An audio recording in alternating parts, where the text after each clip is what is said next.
Assalamu alaikum everyone, and today we are going to be talking about the vertical motion.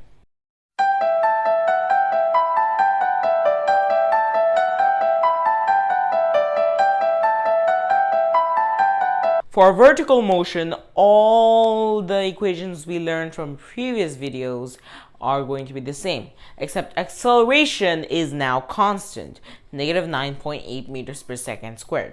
This is unique to Earth only. Other celestial bodies will have different values for this. For example, Jupiter is negative 24.5 meters per second squared, and Venus is 3.5 meters per second squared. Another thing to note is that horizontal motion, right or left, can be either positive or negative. It doesn't matter.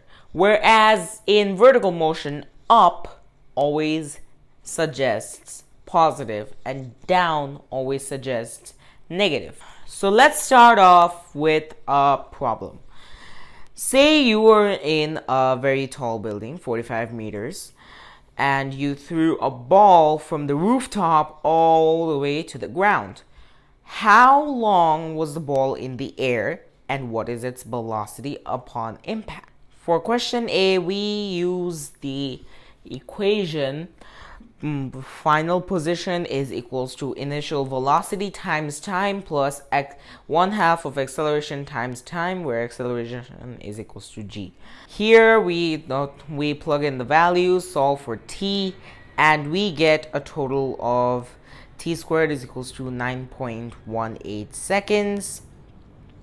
So t is equals to 3.03 seconds. For question 2, we use the equation final velocity is equals to initial velocity plus acceleration times time.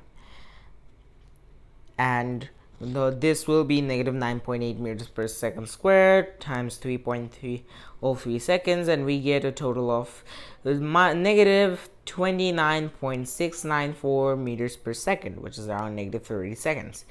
As you can notice, this value is negative because this is a downward motion.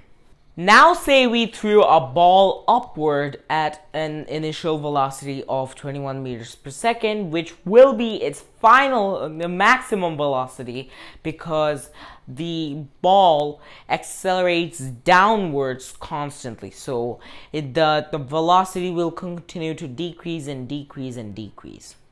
So A, how long was the ball in the air? And B, how far does it travel upward?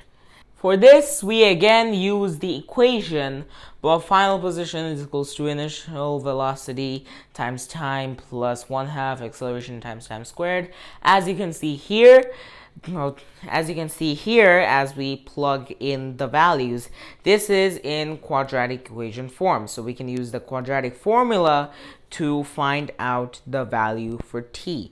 So we get 0 is equals to negative, and then we solve for t. The positive value is the correct one because there is no negative value for time. Of course, we don't travel back in time. Now for the second question, we use the equation final velocity squared is equals to initial velocity squared plus 2 times acceleration times displacement. Here acceleration is equals to g, final velocity is equals to 0, and initial velocity is 21 meters per second. Adding in the values, then solving for d, we get a total of 22.5 meters. So that's all there is to it. Thank you for watching. Please make sure to like the video and subscribe and share it to anyone who might need it. And thank you for watching, and I will see you next time. Bye.